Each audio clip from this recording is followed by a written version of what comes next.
Hello everyone, welcome back to my YouTube channel. आज इस वीडियो में हम जामिया मिलिया इस्लामिया का सर्टिफिकेट कोर्स के प्रीवियस ईयर पेपर सॉल्व करने वाले हैं, जो कि हम सॉल्व करेंगे। जैसे कि आपको यहाँ पे स्क्रीन पे दिख रहा है कि 2016 का पेपर है, तो हम 2016 से 2019 तक के पेपर सॉल्व करेंगे।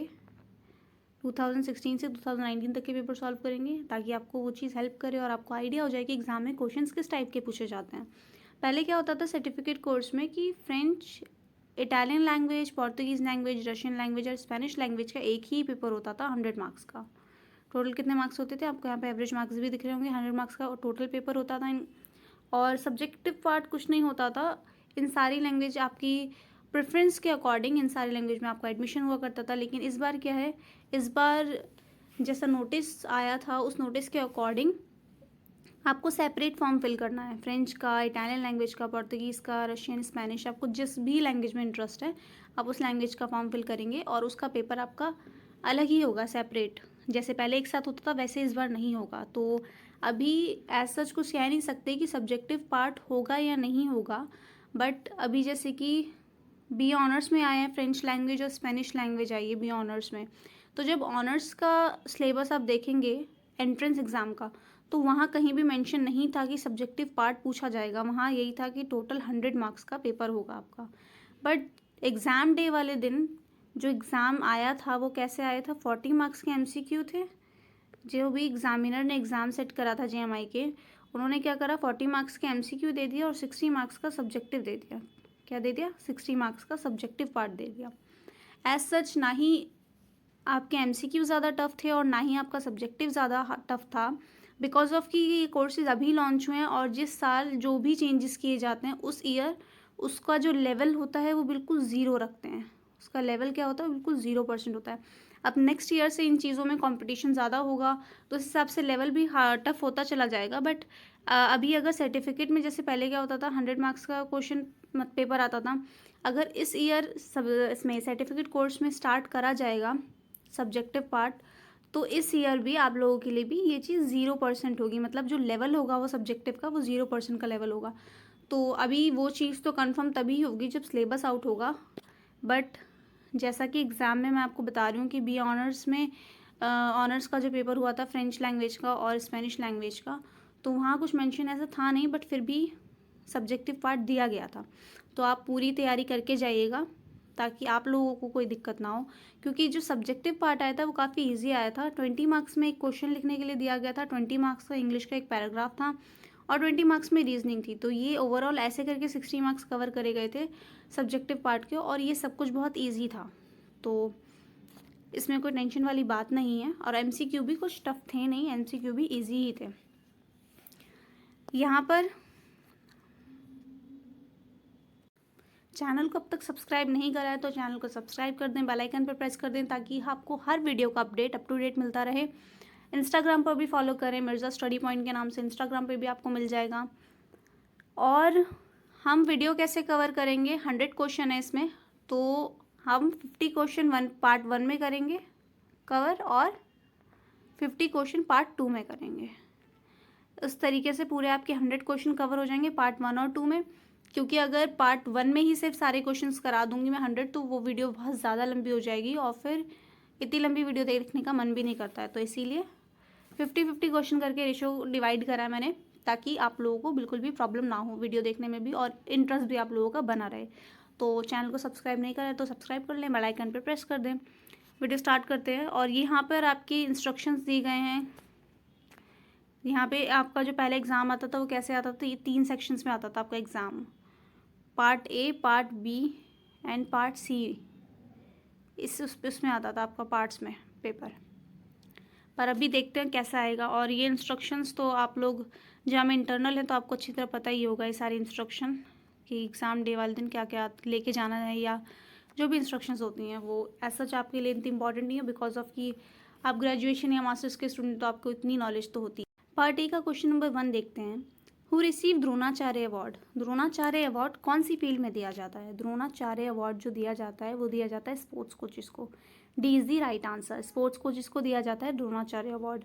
अब उसी तरीके से आपसे अवार्ड से रिलेटेड यहाँ पे क्वेश्चन कर लिया गया है। तो आप रिसेंटली न्यूज़ में पद्म भूषण, पद्मश्री, ये टाइप के जो अवार्ड हैं, इस टाइप के हमारे जो हाईएस्ट सिविलियन अवार्ड रहते हैं, भारत रत्न, तो इन अवार्ड की भी नॉलेज आप देख के जाइएगा कि किनको दिया गया है और कब स्टार्ट हुआ था। इस टाइप की नॉलेज आपके पास होनी चाहिए बेसिक अवार्ड से रिलेटेड, क्योंकि अवार्ड से रिलेटेड मैंने हर सर्टिफिकेट पेपर में कोई ना कोई क्वेश्चन ज़रूर देखा है।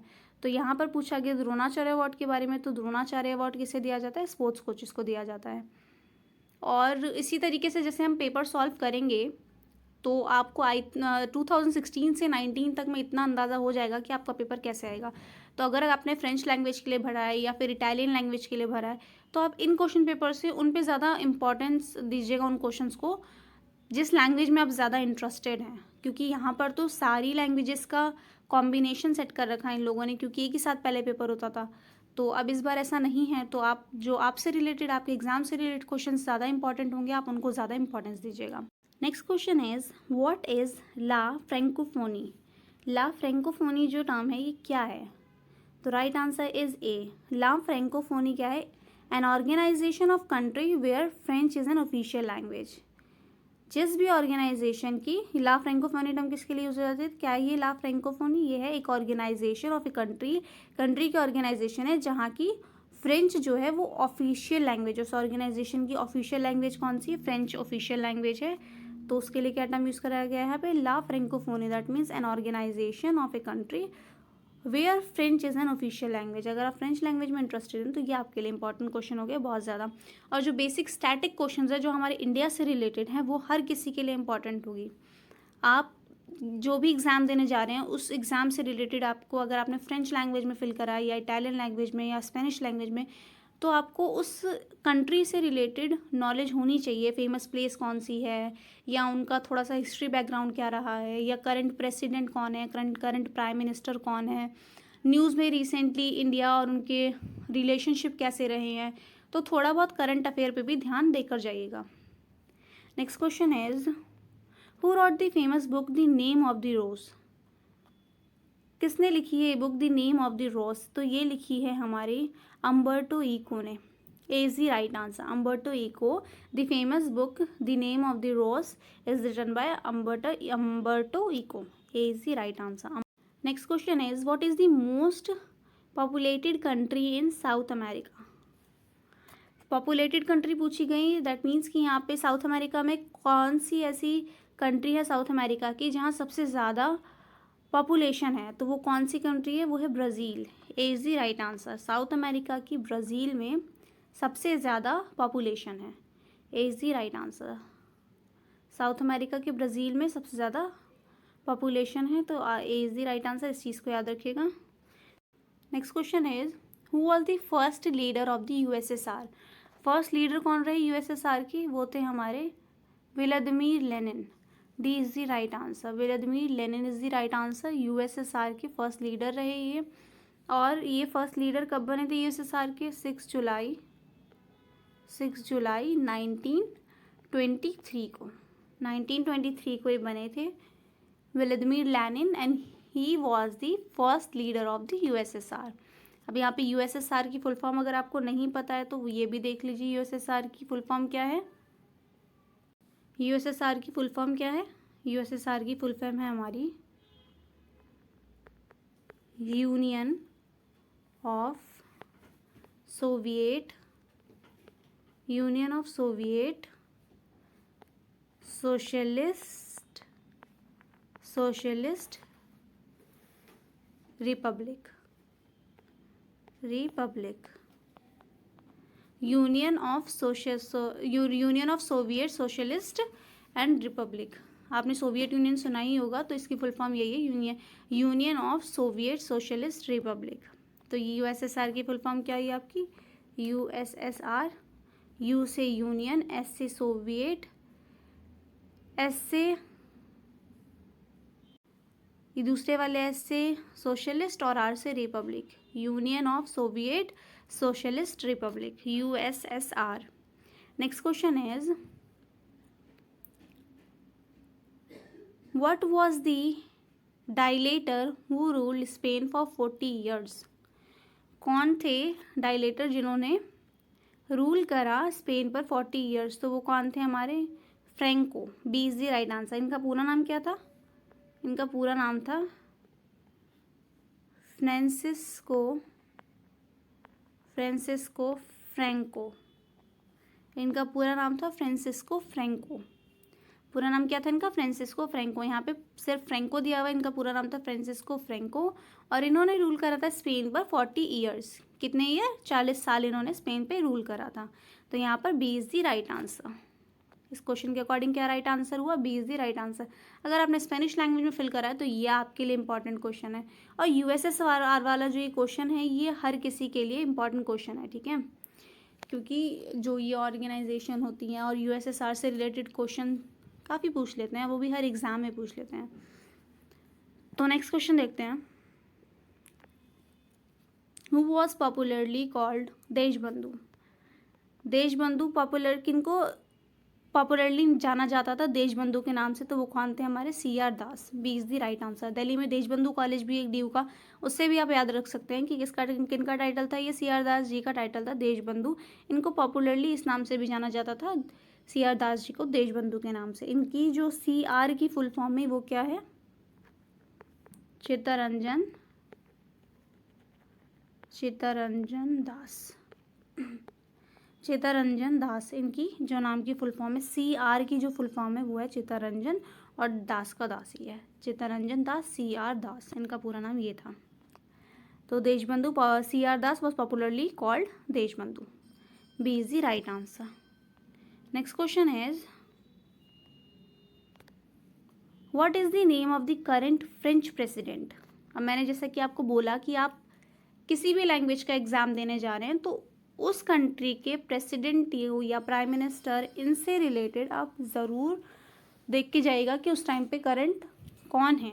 तो इस टाइम पे इस क्वेश्चन पेपर है 2016 का, तो ये आपके लिए इम्पॉर्टेंट नहीं है कि उस टाइम पे कौन था, बट ये क्वेश्चन बहुत इंपॉर्टेंट है। ये इस आंसर को छोड़ दीजिए, मैं आपको इस टाइम का बताती हूँ। अभी जो करंट प्रेसिडेंट है फ्रांस के, वो कौन है? हमारे एमेनुअल मैक्रॉन। एमेनुअल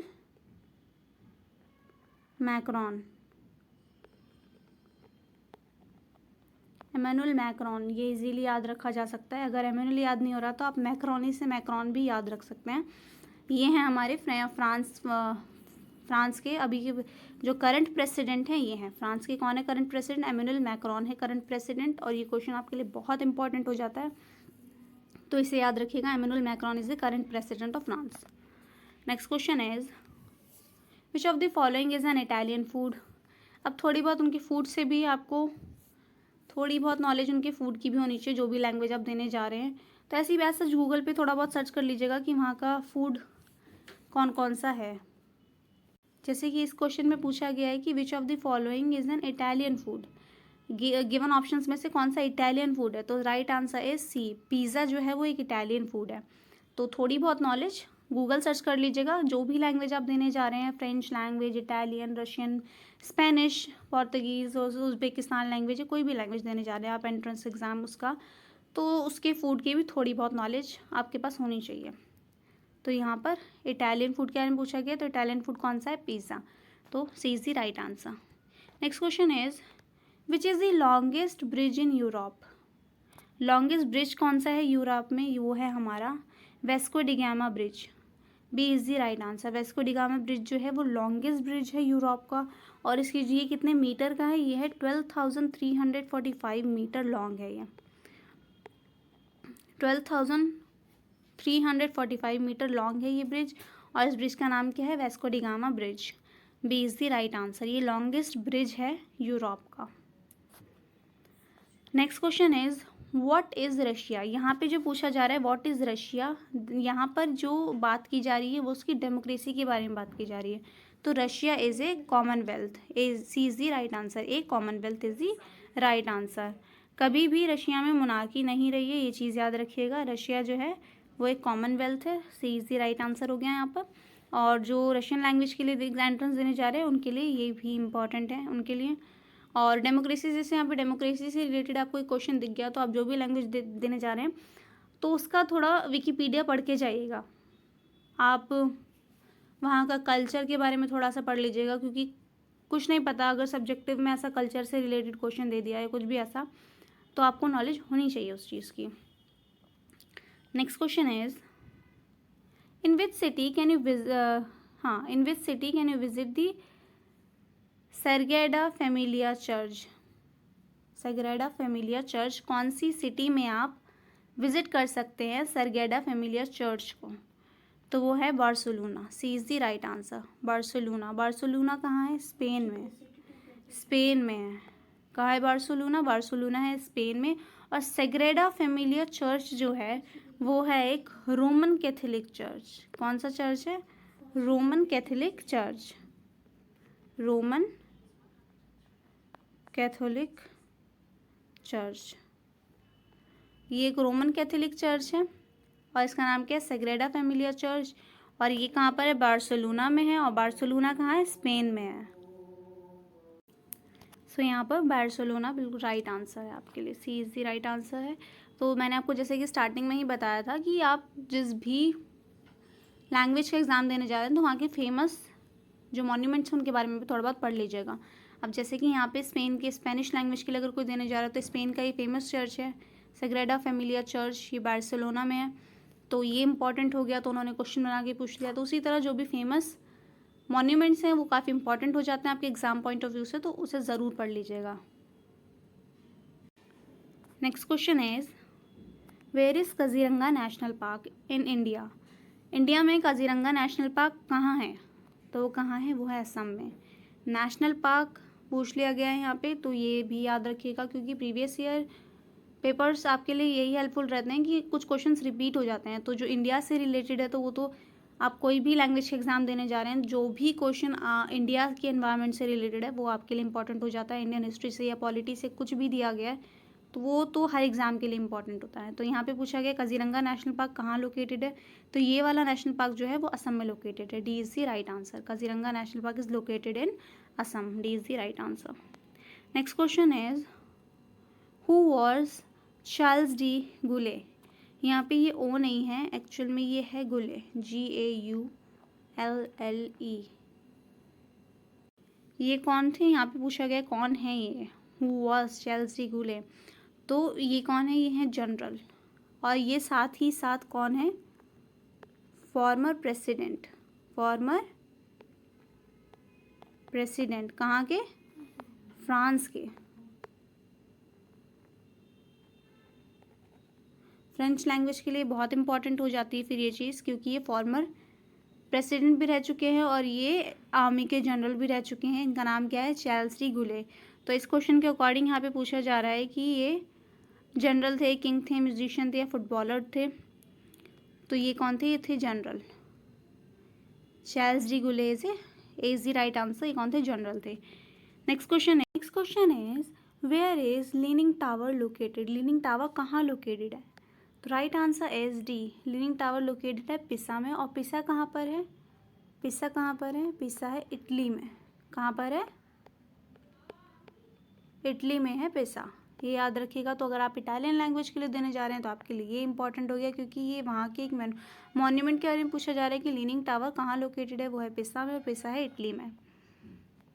तो ये क्वेश्चन आपके लिए इंपॉर्टेंट हो जाता है जो इटालियन लैंग्वेज में इंटरेस्टेड है उनके लिए। Next question is which of the following river does not flow in Portugal. कौन सी रिवर फ्लो नहीं, बहती नहीं है पोर्तुगल से? तो वो है हमारी C, Tiber. Tiber is the right answer. C is the right answer. बाकी की जो ये हमारी 3 रिवर्स हैं ये बहती हैं पोर्तुगल से। मिन्हो हो गया, डोरो, तेजो, ये सारी जो रिवर हैं ये फ्लो करती हैं पोर्तुगल से। ये जो रिवर हैं फ्लो करती हैं पोर्तुगल से, बट जो टिबर रिवर है वो नहीं करती। तो यहाँ पे नॉट पूछा था, does not flow in Portugal. तो C is the right answer. Tiber is the right answer. Next question is which 2 tools were featured on the flag of the Soviet Union. Soviet Union के flag में कौन से 2 tools featured हैं, मतलब printed हैं? कौन से 2 टूल्स उनके उसमें फ्लैग में? तो वो है कौन से हैं? Hammer and sickle. C is the right answer. Hammer and sickle.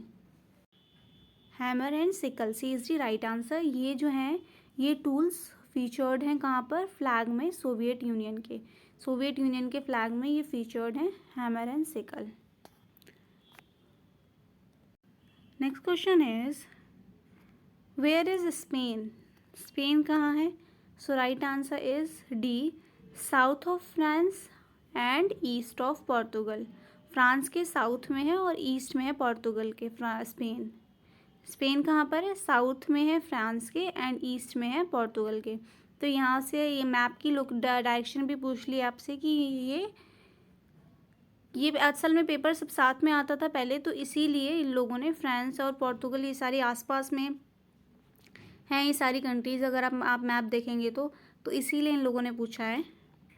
तो यहाँ पे जो पूछा गया वेयर इज़ स्पेन, तो इसका राइट आंसर हो गया D, south of France and east of Portugal.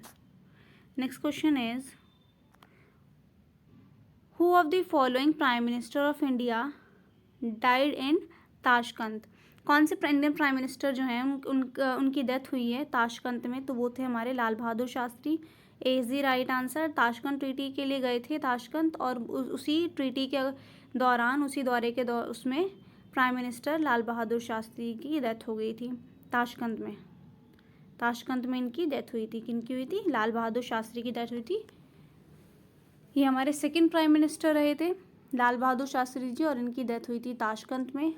ये याद रखिएगा, ताशकंद में किसकी डेथ हुई थी? अक्सर पूछ लिया जाता है ये क्वेश्चन, आपको बहुत से एग्जाम में दिख जाएगा ये क्वेश्चन। तो कौन से प्राइम मिनिस्टर थे इंडिया के जो डाइड हुए हैं ताशकंद में? वो है हमारे Lal Bahadur Shastri. A is the right answer. Next question is in which museum is the painting Mona Lisa located. Mona Lisa painting कौन सी म्यूजियम में लोकेटेड है? ये पूछा गया क्वेश्चन में। कितनी बार आपसे क्वेश्चन ये भी कर लिया जाता है कि मोनालिसा पेंटिंग जो है वो क्यों फेमस है, वो फेमस किस लिए है? अपने स्माइल की वजह से फेमस है। किस वजह से फेमस है? वो अपनी स्माइल की वजह से फेमस है। मोनालिसा पेंटिंग अपनी स्माइल की वजह से फेमस है। यहाँ पे म्यूजियम पूछा जा रहा है, आपको म्यूजियम में बताते हैं अभी आंसर क्या है इसका, ये भी याद रखिएगा, ज़रूर से याद रखिएगा। क्वेश्चन पेपर मैंने बहुत बार रिपीट होते देखा ये क्वेश्चन। मोनालिसा पेंटिंग जो है वो अपनी स्माइल की वजह से फेमस है। अभी यहाँ पे जैसे कि आपको ये क्वेश्चन दिख रहा होगा कि मोनालिसा पेंटिंग के जो हैं उन आर्टिस्ट का नाम पूछा गया, और ये देखिए यहाँ पे बताया भी गया कौन से आर्टिस्ट हैं, वो इटालियन आर्टिस्ट हैं। तो आर्टिस्ट कहाँ से बिलोंग करते हैं? इटालियन है। ये क्वेश्चन जब हम करेंगे तो उसी टाइम दिखाऊंगी मैं आपको। ये देखें, इंटरकनेक्ट करके पढ़ने में यही चीज़ याद रहती हैं। जो भी सिमिलर क्वेश्चंस होते हैं उससे हमेशा कनेक्ट करके पढ़ने की कोशिश करा करिए ताकि आपको वो चीज़ याद रह जाए। तो मोनालिसा पेंटिंग किस वजह से फेमस है? अपनी स्माइल की वजह से फेमस है। और जो आर्टिस्ट थे वो कौन थे? इटालियन आर्टिस्ट थे। मोनालिसा पेंटिंग आर्टिस्ट का नाम अभी बाद में हम देखेंगे। यहाँ पर देखते हैं कौन से म्यूज़ियम में है मोनालिसा पेंटिंग। ये पेंटिंग है हमारी, so the museum is Louvre museum. C is the right answer. अभी लूवर म्यूज़ियम कहाँ पर है? लूवर म्यूज़ियम कहाँ पर है हमारा? पेरिस में, पेरिस फ्रांस में, पेरिस फ्रांस में है Louvre museum. C is the right answer. But artist कौन थे? वो इटालियन आर्टिस्ट थे। और मोनालिसा पेंटिंग जो है वो क्यों फेमस है? अपनी स्माइल की वजह से फेमस है। तो ये सारी चीज़ें आप अच्छी तरह याद रखिएगा। चैनल को अब तक सब्सक्राइब नहीं करा है तो सब्सक्राइब कर दें, बेल आइकन पे प्रेस कर दें ताकि आपको हर वीडियो मिलती रहे इसी तरह। Next question is which two countries are surrounded on all sides by Italy. कौन सी दो कंट्री हैं वो जो इटली की और सारी साइड्स पे सराउंड करती हैं? So D is the right answer, Vatican and San Marino. D is the right answer, Vatican and San Marino is the right answer, Vatican and San Marino. Next question is which territories under Portuguese rule were liberated by India in 1961। तो वो कौन सी थी हमारी territories? वो है हमारी D, Goa and Daman and Diu. Goa and Daman and Diu, इनको Portuguese के रूल से कब आज़ादी मिली थी? 1961 में। कब मिली थी आज़ादी? 1961 में, पोर्तुगीज़ के रूल से। Portuguese rule were liberated by India in 1961। कौन सी हमारी वो थी टेरिटरीज? वो थी हमारी Goa, Daman and Diu. D is the right answer. Next question is who is the head of Russia. Russia के हेड कौन होते हैं? वो होते हैं president. D is the right answer. Russia के हेड होते हैं president. D is the right answer. Next question is, the question is what does Spaniards call a siesta. Spaniards किसे सिएस्टा कहते हैं? स्पेनिश में सिएस्टा का मीनिंग क्या होता है? A is the right answer, taking a quick nap after eating. उसे क्या कहते हैं? सिएस्टा। क्या कहते हैं इसे? सिएस्टा।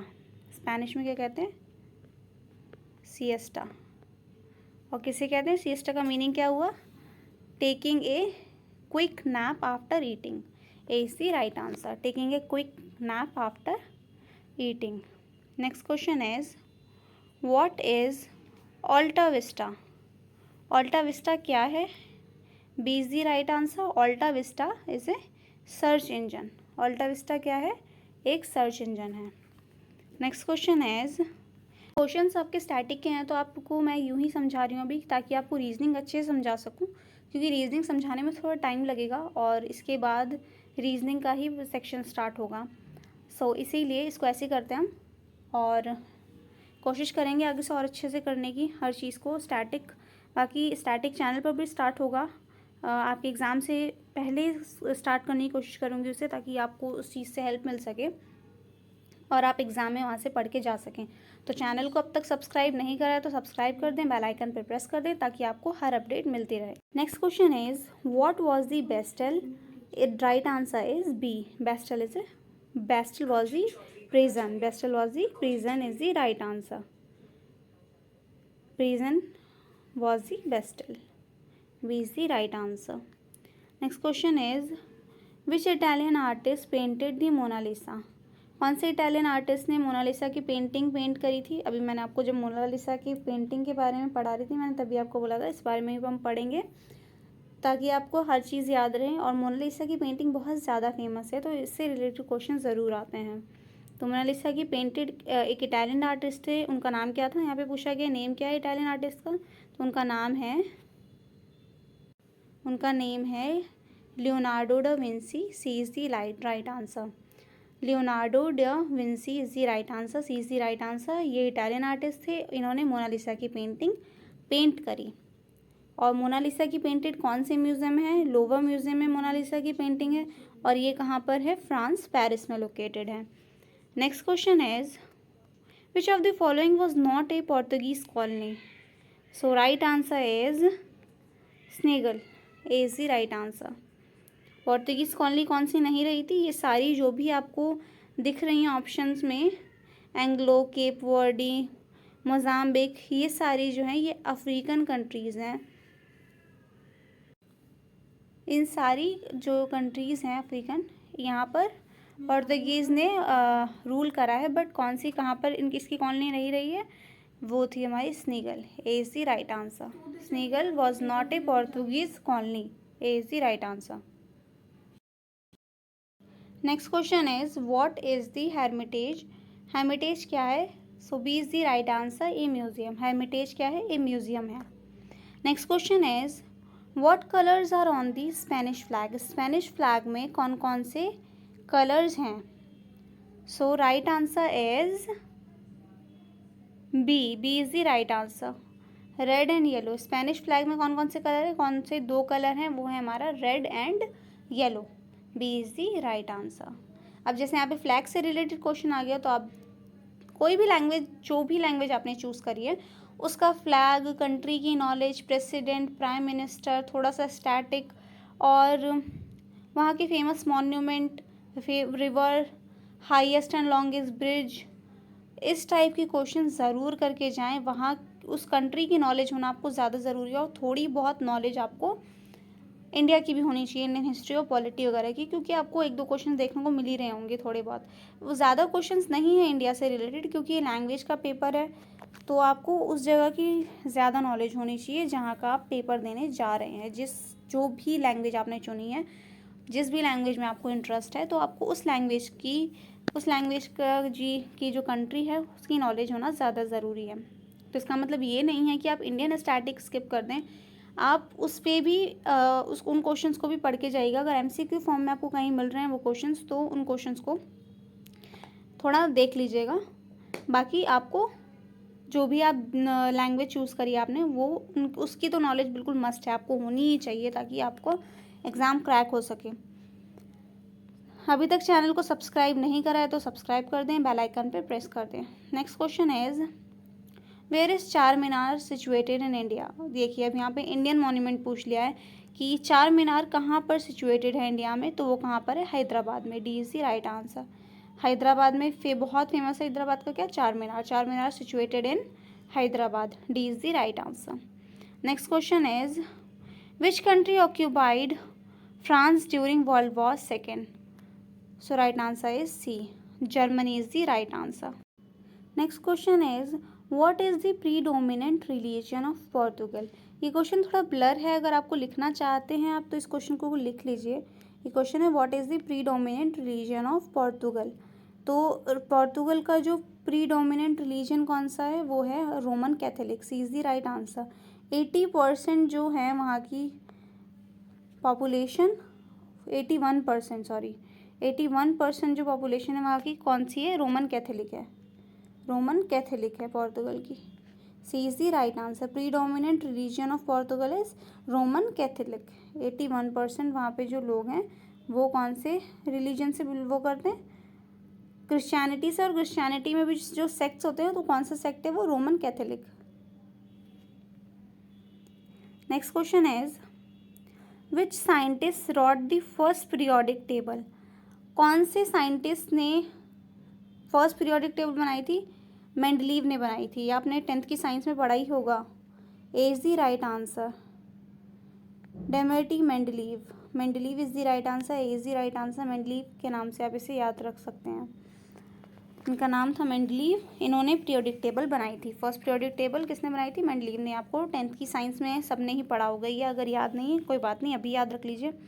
तो ये क्वेश्चन जो है, जैसे कि आपका ये साइंस से रिलेटेड क्वेश्चन हो गया या इंडियन स्टैटिक्स से रिलेटेड क्वेश्चन हो गया, तो आपको कोई भी लैंग्वेज है आपकी, आप ये क्वेश्चन ज़रूर याद रखिएगा ताकि आपको प्रॉब्लम ना हो। अगर क्वेश्चन रिपीट होता है तो आपके लिए बहुत अच्छी बात हो जाएगी वो चीज़। Next question is which currency was used in Spain prior to euro. कौन सी करेंसी यूज होती है स्पेन में। So right answer is C, peseta. C is the right answer, peseta is the right answer. Peseta is the right answer, C is the right answer. ठीक है। Next question is where is the head office of the Sahitya academy located. Sahitya academy का head office कहाँ है, right answer is New Delhi. D is the right answer. Sahitya academy located in New Delhi. कहाँ पर है, Sahitya academy located in New Delhi. Next question is what is the capital and largest city of Portugal. Portugal की capital और largest city कौन सी है, तो वो है Lisbon. A is the right answer. Lisbon is the capital city and largest city of Portugal. Lisbon capital city भी है पोर्तुगल की और लार्जेस्ट सिटी भी है। तो जैसे आप कोई भी एग्ज़ाम देने जा रहे हैं तो अब उसी तरीके से आप उनकी कैपिटल भी याद रख के जाइएगा। मैं बार बार रिपीट कर रही हूँ इस चीज़ को ताकि आप भूलें नहीं बिल्कुल भी, और आपकी तैयारी अच्छी हो ताकि आपका एडमिशन हो सके जिस भी लैंग्वेज में आप सर्टिफिकेट करना चाह रहे हैं। So right answer is Lisbon. Lisbon capital city भी और लार्जेस्ट सिटी भी है पोर्तुगल की। नेक्स्ट क्वेश्चन इज चैनल को अब तक सब्सक्राइब नहीं करा है तो चैनल को सब्सक्राइब कर दें, बेल आइकन पर प्रेस कर दें ताकि आपको इसका सेकंड पार्ट भी जैसे ही मैं अपलोड करूँ वैसे ही आपको इसका सेकंड पार्ट भी मिल जाए, और साथ ही साथ आपकी प्रिपरेशन भी अच्छी। यहाँ से क्वेश्चन पेपर का पार्ट बी स्टार्ट हो गया है रीजनिंग का, और मैंने आपको बताया था कि रीजनिंग में आपको अच्छे से कराना चाह रही हूँ यहाँ पर, बट मैं आपको जो उसकी ट्रिक्स हैं वो यहाँ पर नहीं समझा पाऊँगी क्योंकि ऑलरेडी वीडियो लंबी हो चुकी है, और अगर यहाँ पर ट्रिक्स समझाऊंगी रीजनिंग की तो फिर वो वीडियो ज़्यादा ही लंबी हो जाएगी। बट ऐसे मैं समझा दूँगी कि आपको समझ में आ जाए, लेकिन अगर आपको रीजनिंग पे सेपरेट वीडियो चाहिए होगी तो मुझे कमेंट सेक्शन में ज़रूर बताइएगा। रीजनिंग का फर्स्ट क्वेश्चन देखते हैं, what is the missing letter in this series. अब देखते हैं सीरीज़ कैसे हैं। देखिए यहाँ पे सीरीज़ कैसे, ए Z B dash C x. तो ये सीरीज़ कैसे सेट करी गई है, ए का रिवर्स लेटर क्या है जेड, बी डैश सी का रिवर्स एक्स। अब जिन लोगों ने कभी पहले थोड़ी बहुत रीजनिंग कर रखी है उनको समझ आ रहा होगा। रिवर्स लेटर है, देखें ए से स्टार्ट होता है, ABCD कैसे स्टार्ट होती है, ABC करके स्टार्ट होती है, ABC, आप ऐसे ही लिखेंगे ना ABCD। एंड कहाँ पर होता है, Z पर। अब अगर हम इसको उल्टा लिखें ABCD को तो क्या होगा, Z Y X। ज़्यादा कंफ्यूज नहीं करूँगी, ये आपके 3 रिवर्स हो गए और स्टार्टिंग के ABCD का क्या हो गया, A B और C। तो उसी तरीके से ये रीजनिंग के पेयर बनाए गए हैं यहाँ पर। बहुत इजी है ये, आप तो इजीली 10 सेकेंड्स में हो सकते हैं, मैं 10 सेकेंड भी ज़्यादा बोल रही हूँ। ए का यहाँ पे पेयर क्या बनाया गया है, Z, तो ए का रिवर्स क्या हो गया, Z। उसके बाद बी का रिवर्स यहाँ पे क्या बोला गया, B डैश, B डैश। अब आंसर आपको खुद ही पता चल जाएगा, देखिए।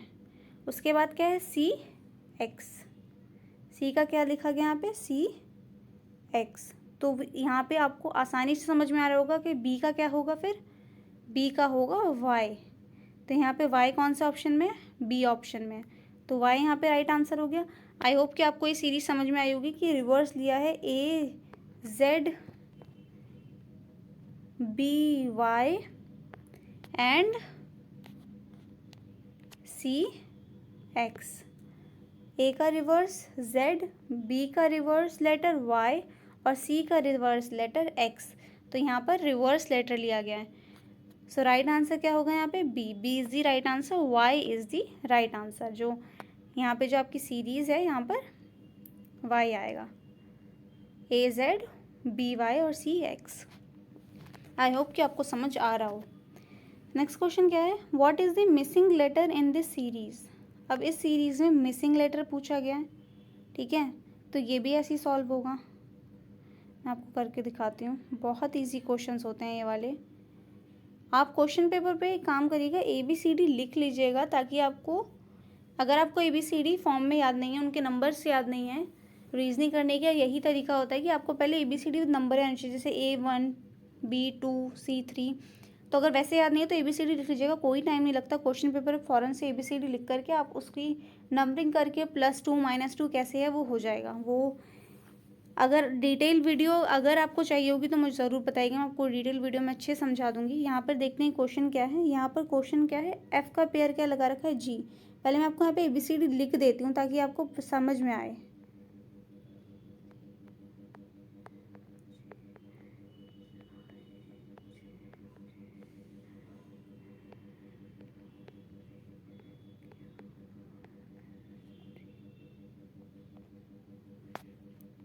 अब देखते हैं यहाँ पे, मैंने अब यहाँ पे पूरी नहीं लिखी क्योंकि स्क्रीन पे इतनी जगह नहीं है। यहाँ पे देखिए क्या लिखा है, F के बाद G, ठीक है, इतनी लिखे जितने मैं आपको समझा सकूँ और उतने में आंसर भी आ जाए। F के बाद क्या है, G, ठीक है। उसके बाद क्या है, E के बाद क्या बोला गया, H, E के बाद H, ठीक है। D के बाद क्या है, I, D कहाँ पर है हमारा, D ये रहा, और I कहाँ पर है, ये रहा। D के बाद क्या है, I। फिर पूछा गया है कि C के बाद क्या होगा, C के बाद क्या होगा। F के बाद G, E के बाद H, D के बाद I, तो C के बाद क्या होगा, J। J is the right answer. अभी हुआ कैसे, अब ये भी देख लीजिए। F के बाद G, उसके बाद E के बाद H कैसे आया, +2, यहाँ पे +2 हो गया। फिर D में +3 हो गया, +3 मतलब कि D है यहाँ पे 1 2 3 E F G H I, +4 है यहाँ पे, सॉरी यहाँ पे +4 हो गया। और C में क्या हुआ, C है, तो यहाँ से आप देखिए काउंट करिए 1 2 3 4 5 और 6th लेटर क्या हुआ हमारा, एक सेकेंड मैं आपको यहाँ पे क्लियर करके दिखाती हूँ। यहाँ पे F का पेयर है G, ठीक है। मैं ऐसे समझाऊंगी तो आप बहुत ज़्यादा कंफ्यूज हो जाएंगे। अगर एक सेपरेट वीडियो में रीजनिंग पे अगर आप कहेंगे मैं बनाऊंगी, इसमें आपको अच्छी तरह समझ में आएगा। रीजनिंग बहुत ईजी होती है। रीजनिंग ऐसी चीज़ है जहाँ आपके नंबर बिल्कुल भी नहीं कटते हैं। एफ का पेयर हो गया जी, ई का हो गया एच, और डी का हो गया आई, और सी का क्या होगा, यहाँ पे डैश दे रखा था। तो मैं आपको आंसर बता चुकी हूँ। आंसर क्या है इसका? आंसर होगा J. J is the right answer. J is. Next question is what is the missing letter in this series. Series वाले ही क्वेश्चन है ज़्यादातर। अब देखिए यहाँ पर ऊपर हमने यहाँ पे भी इस वाली सीरीज़ का भी मिसिंग लेटर निकाला। किसका मिसिंग लेटर क्या था? इसका यहाँ पर आंसर जे था। इसका मिसिंग लेटर हमने निकाला, यहाँ पर मिसिंग लेटर निकाला। यहाँ पे भी पूछा जा रहा है कि मिसिंग सीरीज़ का लेटर क्या होगा। ठीक है, so right answer is B. B is the right answer. Q होगा इसका मिसिंग लेटर। क्या होगा इसका? क्यू। इसका राइट आंसर होगा क्यू। अब क्यू ये जो क्यू है वो क्यों होगा? अब देखिए यहाँ पे लिखा क्या है, बी का पेयर दे रखा है ई, और एच का दे रखा है के, एन का पूछा है और उसके बाद दे रखा है टी। ठीक है, तो इसका पेयर ये क्यों है? अब देखिए यहाँ पे +2 की सीरीज़ में चल रहा है ये। किस में चल रहा है? +2 में। देखिए मैं बी लिखती हूँ, बी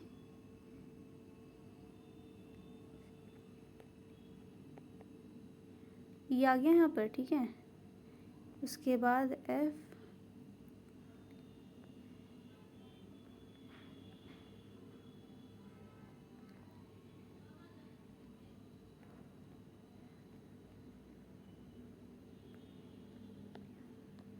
ये आपकी आ गई ABCD। अब देखते हैं यहाँ से, मैं यहाँ पे ए बी लिख ही देती हूँ।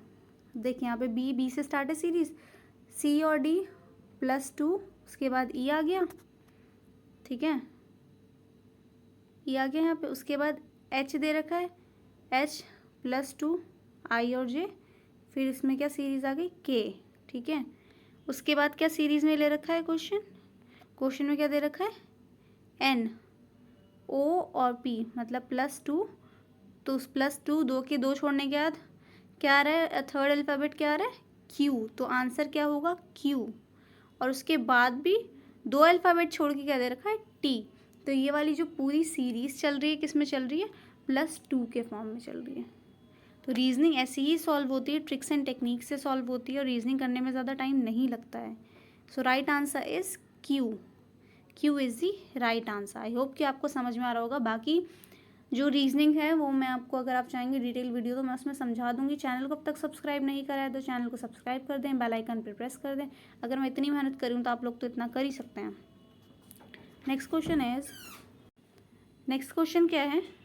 What is the missing number in this series. पहले अल्फ़ाबेट का मिसिंग पूछ रहे थे, अब यहाँ पे नंबर का मिसिंग पूछा है। तो मैं आपको डायरेक्ट आंसर बता देती हूँ। Right answer is 7। 7 is the right answer. 7 क्या है इसका? राइट आंसर है। यहाँ पे 2 2 2, उसके बाद 5 दे रखा है, फिर 3 3, फिर 3 3 3, फिर 6, फिर 4 4 4 यहाँ पे दे रखा है। तो ये कैसे है? यहाँ पे 2 3 4 छोड़ करके 5 दे रखा है, फिर 3 की सीरीज़ में क्या है? 4 और 5 छोड़ करके 6 दे रखा है। तो फिर 4 के बाद क्या आता है? 5 और 6 को छोड़ करके क्या आएगा? 7। तो ऐसे आया answer 7 is the right answer. 7 is the right answer. Next question is what is the missing letter in this series. So मैं डायरेक्ट आंसर बता देती हूँ। Right answer is C. अब तक अगर आपको समझ में आ गया तो खुद कोशिश करिएगा सॉल्व करने की। वीडियो काफ़ी लंबी हो चुकी है और इसीलिए मैं आपको डायरेक्ट आंसर बता देती हूँ। C is the right answer. Next question is what is the missing letter in this series. Question क्या है? अब यहाँ पे भी मिसिंग लेटर पूछा गया आपसे, तो इसका राइट आंसर क्या होगा? इसका राइट आंसर है, इसका भी राइट आंसर है C. L is the right answer. यहाँ पर क्या आएगा सीरीज़ में? एल। नेक्स्ट क्वेश्चन इज़ 47 का क्वेश्चन का आंसर क्या है? इसका भी सी आंसर है, E4। E4 कैसे आया यहाँ पर? F2 दे रखा है, D8 दे रखा है। यहाँ पे 2 का टेबल चल रहा है।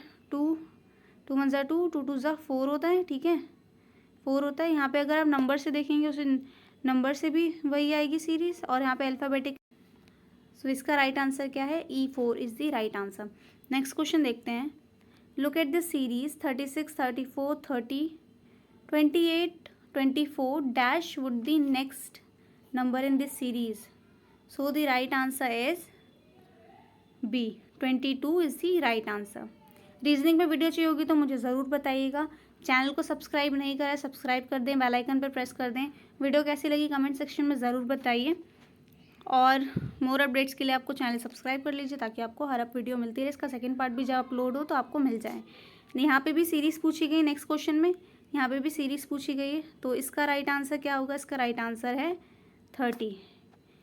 Next question is look at this series. यहाँ पर भी सीरीज़ है, ये पॉइंट में सीरीज़ है, तो इसका राइट आंसर क्या होगा? इसका राइट आंसर भी होगा सी, 3.5 इज दी राइट आंसर। सो ये वीडियो का लास्ट क्वेश्चन था। यहाँ पे टोटल 50 क्वेश्चंस कवर हो चुके हैं।